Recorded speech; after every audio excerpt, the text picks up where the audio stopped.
Economic survey படி எந்த சிட்டிஸில் job opportunities ஜாஸ்தியாக இருக்குது ஃபார் த யூத்துன்னு பார்த்தீங்கன்னா நம்பர் 1 வந்து பெங்களூர்.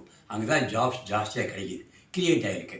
என்னென்ன எந்த லைனில் பார்த்தீங்கன்னா ஐடி செக்டார், ஏன்னா சிலிகான் வேலி ஆஃப் இந்தியா. அடுத்து வந்து ஃபைனான்ஸு, கார்பரேட் செக்டார், இங்கெல்லாம் ஸ்டார்ட் அப்ஸ், அங்கேயும் வேலை ஜாஸ்தியாக கிடைக்கிது. அது நம்பர் 1. அதுக்கடுத்து பார்த்தா Mumbai, financial capital of India. அப்போ மும்பையில் எப்படி இருக்குன்னா ஃபைனான்ஸ் செக்டார் தான் ரொம்ப ஜாப் ஆப்பர்ச்சுனிட்டிஸ். அது போக மேனுஃபேக்சரிங் செக்டார், மார்க்கெட்டிங் சைடு, இதுக்கு பூராமே மும்பையில் கிடைக்கிது.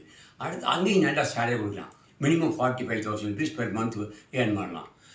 நெக்ஸ்ட்டு பார்த்தீங்கன்னா ஹைதராபாத் தான் ஐடி ஹப். அது and additional pharmaceutical industry Hyderabad ஜாஸ்தியாக இருக்குது. அங்கேயும் எம்ப்ளாய்மெண்ட் ஆப்பர்ச்சுனிட்டி நல்லா கிரியேட் ஆகிருக்கு. அங்கேயும் சேலரி வந்து minimum 40,000 to 45,000 rupees per month earn பண்ண முடியும். நெக்ஸ்ட்டு பார்த்தீங்கன்னா